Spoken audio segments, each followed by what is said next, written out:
সম্মানিত দর্শক, আসসালামু আলাইকুম। আশা করি সকলে ভালো আছেন।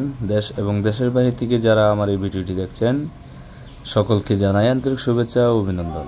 মাছ চাষি ভাইয়েরা, আজকে আলোচনা করব আপনারা অরিজিনাল দেশি শিং মাছের পোনা কীভাবে চাষ করবেন। বর্তমান সময়ে আপনার এই অরিজিনাল দেশি শিং মাছের চাষ দিন দিন বেড়েই যাচ্ছে। এই দেশি শিং মাছের পোনাগুলো আপনার বাজার চাহিদাও বেশ ভালো এবং ভালো একটা মূল্যে এই দেশি শিং মাছের পোনাগুলো বিক্রি করা যায়। আর এই দেশি শিং মাছগুলো আপনি প্রতি শতাংশে এককভাবে চাষ করলে 1000 থেকে 1200 পিস পর্যন্ত চাষ করতে পারবেন। আর যদি মিশ্রভাবে করতে চান, আপনি চাইলে যে কোনো ধরনের বাংলা কার্প জাতীয় মাছের সাথে এবং অন্য অন্য শিং, মাগুর, ট্যাংরা, গুলশা একসাথে আপনি এই মাছগুলো চাষ করতে পারবেন। তাই আপনারা যারা এই দেশি শিং মাছের পোনা চাষ করতে চান, যারা দেশি শিং মাছের পোনা চাষ করতে আগ্রহী, তারা চাইলে এই সাইজের পোনাগুলো নিয়ে চাষ করতে পারেন। কেননা বর্তমান সময়ে আপনার এই মাছ চাষ হচ্ছে একটি লাভজনক পেশা। অনেকে রয়েছেন বেকার, তাদের ক্ষেত্রে বলবো আপনারা মাছ চাষ করুন, ইনশাআল্লাহ লাভবান হন।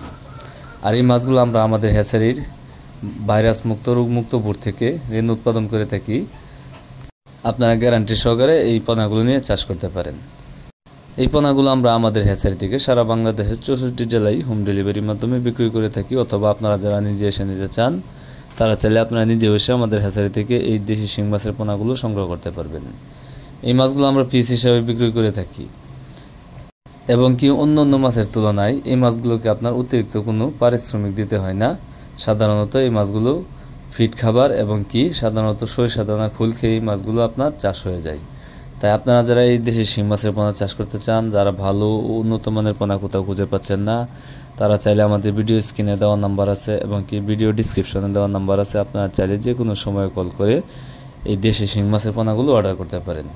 তো খামারে ভাইয়েরা, আজকে ভিডিওটি এই পর্যন্তই। আমার এই ভিডিওটি ভালো লাগলে অবশ্যই একটা শেয়ার, একটা কমেন্ট, একটা লাইক করে রাখবেন, যাতে করে আমাদের পরবর্তীতে যে কোনো ধরনের ভিডিও পেতে আপনাদের জন্য খুবই সহজ হয়। তো সবাইকে বিদায় জানিয়ে আজকের মতো এখানেই শেষ করছি। সবাই ভালো থাকবেন, সুস্থ থাকবেন। আল্লাহ হাফেজ।